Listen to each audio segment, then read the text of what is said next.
Hi guys, welcome to Uruttu Ulunthu channel. இன்றைக்கி நம்மளுடைய சேனலில் ரொம்ப ஹெல்த்தியான சத்து மாவு கஞ்சிக்குள்ள ரெசிபி தான் பார்க்க போகிறோம். ஒரு தானியத்துக்கும் ஒரு சுவை மனம் உண்டு. அதுக்கு ஏற்றாப்புல நம்ம தானியத்தோட அளவு ஒன்று கூடும் குறையும். ஃபுல்லாக பாருங்கள், அப்போ தான் உங்களுக்கு புரியும். இது சின்ன பிள்ளைங்களிருந்து பெரியாள் வரைக்கும் எல்லாருமே குடிக்கலாம். வயசு வித்தியாசம் பார்க்கணும் அவசியம் இல்லை. சுகர் பேஷண்ட், பிபி பேஷண்ட்ஸ் கூட இது குடிக்கலாம். ரொம்பவே ஹெல்த்தி. இதை ஃபுல்லாக பாருங்கள், உங்களுக்கு பயங்கரமாக யூஸ் ஆகும். ரொம்ப கஷ்டம்லாம் பட வேண்டாம், ஈஸியான ரெசிபி. ஃபஸ்ட்டு நான் என்ன தானியம் எடுத்திருக்கேன் அப்படின்னா, கம்பு எடுத்திருக்கேன். ஒரு 400 கிராம் கம்பு. அந்த கம்பை வெறுமனையாக பேனில் லைட்டாக ரோஸ்ட் பண்ணி எடுத்துக்கணும். எல்லாமே லைட்டாக நம்மளுக்கு ஸ்மெல் வரணும், அவ்வளோதான். அதை தனித்தனியாக 2 பேட்சாக பிரித்து நான் நல்லா வறுத்து எடுத்துக்கிறேன். இது எல்லாத்தையுமே ஒரு பெரிய தட்டில் கொஞ்சம் கொஞ்சமாக போட்டு நல்லா ஆற வச்சுக்கிறேன். அப்போ தான் திரிக்கிறதுக்கு நம்மளுக்கு ஈஸியாக இருக்கும்.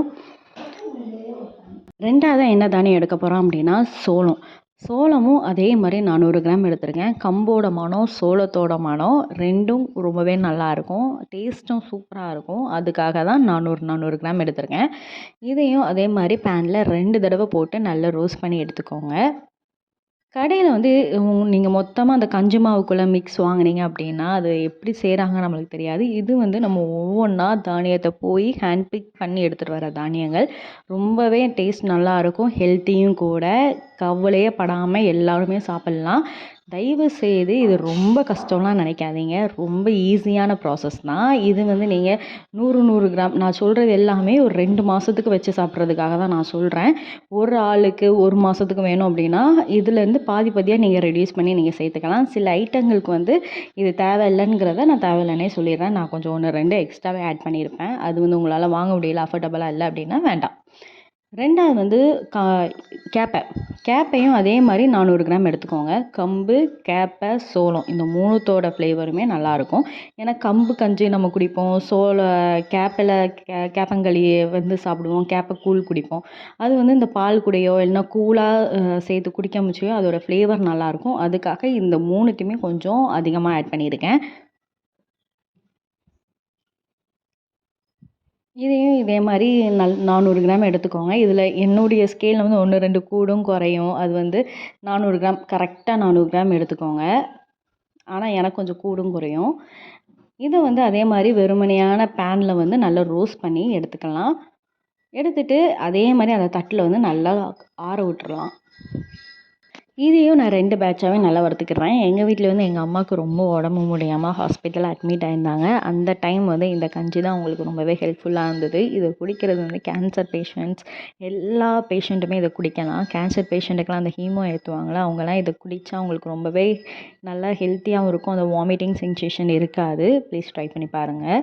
நெக்ஸ்ட்டு நம்ம என்ன தானியம் ஆட் பண்ண போகிறோம் அப்படின்னா, கார்னும் 400 கிராம் எடுத்திருக்கேன். கார்ன் எதுக்கு 400 கிராம் அப்படின்னு கேட்டிங்கன்னா, கார்னில் ஒரு அந்த கூலாக வர்றதுக்கான ஒரு தன்மை உண்டு. கட்டியாக வருங்க. அந்த ஒரு லிக்யூடை சாலிடாக மாற்றுறது, அந்த கூழ் காய்க்கிறதுக்கு இது ரொம்ப ஹெல்ப்ஃபுல்லாக இருக்கும். அது மட்டும் இல்லாமல் கார்னோட ஃப்ளேவர் நல்லாயிருக்கும்.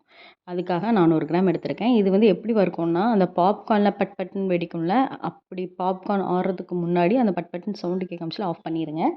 ஆஃப் பண்ணிவிட்டு நம்ம மாற்றி எடுத்து வச்சுக்கிட வேண்டியதான். அடுத்தது அரிசி வகைகளில் ஃபஸ்ட்டு சிவப்பரிசி ரொம்ப முக்கியம். அது ஒரு 50 கிராம் எடுத்திருக்கேன். அது கூடயே அதையும் அந்த பேனில் போட்டு நல்லா ரோஸ்ட் பண்ணிக்கோங்க ஃபஸ்ட்டு. செகண்டாக கோதுமை ஒரு 50 கிராம் எடுத்துக்கோங்க. அது நல்ல பெரிய கோதுமையாக, வால் கோதுமைன்னு சொல்லுவாங்க, அதே மாதிரி பெரிய கோதுமையாக இருக்கும். அந்த கோதுமையை எடுத்துக்கோங்க. அதையும் அது கூட ஆட் பண்ணிவிட்டு, மூணாவது அந்த பார்லி அரிசின்னு சொல்லுவாங்கள்ல, அந்த பார்லி அரிசியும் ஒரு 50 கிராம் எடுத்துக்கோங்க. மூணுமே அந்த அரிசி வகையில் தானே வரும். அதனால் 3த்தையும் ஒன்றா போட்டு நல்லா வறுத்துக்கிறேன். இது ஒரு 50 கிராம் இருக்கட்டும், போதும். நல்லா வறுத்துக்கோங்க. இந்த 3த்துலேயுமே பயங்கரமான சத்து இருக்குது. அந்த சிவப்பரிசிலையும் பார்லி அரிசிலையும் பயங்கரமான ஹெல்த் பெனிஃபிட்ஸ் இருக்குது. அதனால் இதை கண்டிப்பாக நீங்கள் ஆட் பண்ணிக்கோங்க. ப்ளீஸ் ஸ்கிப் பண்ணிடாதீங்க. அதுக்கப்புறம் என்ன ஆட் பண்ணலான்னா, நடக்கடலையை அதே மாதிரி 50 கிராம் நடக்கடலை எடுத்திருக்கேன். நடக்கடலையும் அடுப்பில் போட்டு லைட்டாக ரோஸ்ட் பண்ணிக்கோங்க. பாதி ரோஸ்ட் ஆனதுக்கப்புறம் ஒரு 50 கிராம் பொரிகடலை எடுத்திருக்கேன். பொரிகடலையும் அதே மாதிரி ஒரு 30 கிராம் பொரிகடலை எடுத்துக்கோங்க, ரொம்ப வேண்டாம். ஒரு 30 கிராம் பொரிகடலை எடுத்துகிட்டு அந்த நடக்கடலை கூட இந்த பொரிகடலையும் ஆட் பண்ணிவிட்டு நல்லா ரோஸ்ட் பண்ணிக்கோங்க.